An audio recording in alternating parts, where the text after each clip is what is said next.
ఆనంద భైరవి శరణ్యకు ఫోన్ చేసి దర్శన్ ఎలా ఉన్నా నీ రియాక్షన్ స్పోర్టివ్గా ఉండాలి అని చెప్తూ ఉంటుంది. సరే అత్తయ్య గారు అని శరణ్య చెప్తూ ఉంటుంది.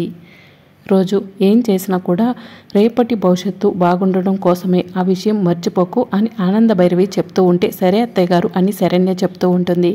ఇక దర్శన్ రెడీ అవుతాడు. ఏమండి, చేతులతో చక్కగా వంట చేసి పెడతాను, బొజ్జు నిండా తిని హ్యాపీగా బొజ్జుండి అని శరణ్య చెప్తూ ఉంటుంది. అసలు నువ్వంటేనే అసహ్యం, నీతో ఇలా కలిసి ఉండటం కూడా ఇష్టం లేదు అని చెప్పి దర్శన్ చెప్తూ ఉంటాడు. అది సరే కానీ వంట చేయాలి, ముందు మార్కెట్కి వెళ్ళి కూరగాయలు తీసుకురండి అని శరణ్య దర్శన్కి చెప్తూ ఉంటుంది. కూరగాయలు తీసుకురావాలా అని దర్శన్ అంటూ ఉంటాడు. పనులన్నీ చేసి పెట్టడానికి అసలు పని మనిషి కూడా లేదు అని శరణ్య బాధపడుతున్నట్టు నటిస్తూ ఉంటుంది.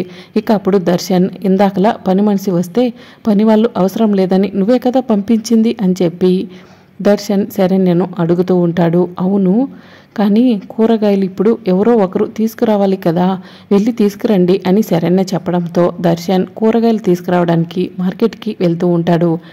శరణ్యను వేరు కాపురం పేరుతో బయటికి తీసుకొచ్చి చుక్కలు చూపిద్దామనుకుంటే అది చుక్కలు చూపిస్తుంది కదా అని చెప్పి దర్శన్ మనసులో అనుకుంటూ ఉంటాడు. మరి అప్కమింగ్ ఎపిసోడ్లో ఏం జరగబోతుందో తెలుసుకోవాలనుకుంటున్నారా? అయితే ఛానల్ని సబ్స్క్రైబ్ చేసుకుని సపోర్ట్ చేయడం మర్చిపోకండి. Thank you for watching.